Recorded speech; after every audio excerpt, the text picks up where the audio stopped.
પાર્વતી, આ કોણ છે? એમનું દિવ્ય સ્વરૂપ કેટલું સરસ છે, પણ આ કચરો કચરાપેટીમાં કેમ નાખી રહ્યા છે?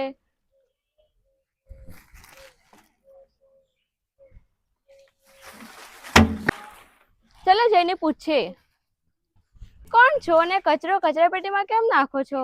હું એ છું જેને તમે 15મી ઓગસ્ટ અને 26મી જાન્યુઆરીએ યાદ કરો છો અને તમારા સ્ટેટસમાં મૂકો છો અને નારા પણ લગાવો છો મારા, અને ખૂબ જ ગર્વ અનુભવો છો કે તમે ભારત દેશના નાગરિકો છો. હા, તમારી વાત સાચી છે. આપણા હાથમાં તો વેદ હોવા જોઈએ, તિરંગો હોવો જોઈએ, કમળનું ફૂલ હોવું જોઈએ. તો આ બધું શું છે?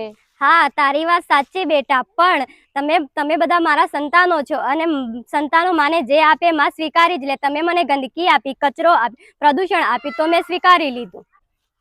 પણ એક વાત કહું બેટા? હા બોલો માં. હવે આ પ્લાસ્ટિકનો બોજો સહન કરવા હું અસમર્થ છું અને તમે હવે કચરો કચરાપેટીમાં નાખો, પ્લાસ્ટિકનો ઉપયોગ ઓછો કરો છો. તમે મારી આ વાત સાંભળશો?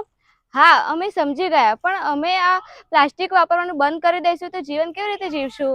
તું આંખો બંધ કર, હું તને ઉપાય બતાવું.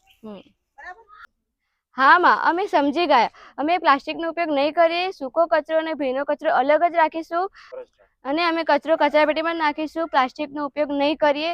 હવે તમે અમને અસલ સ્વરૂપમાં અમને દર્શન આપો. આપ સૌ ભારતવાસીઓને મારી એક વિનંતી છે કે તમે કચરો કચરાપેટીમાં નાખો, પ્લાસ્ટિકનો ઉપયોગ ના કરો અને બીજાને પણ આના વિશે જાગૃત કરો. બોલો ભારત માતા કી જય. સ્વચ્છ, સુંદર, હરિયાળું ભારત અને મારું ભારત.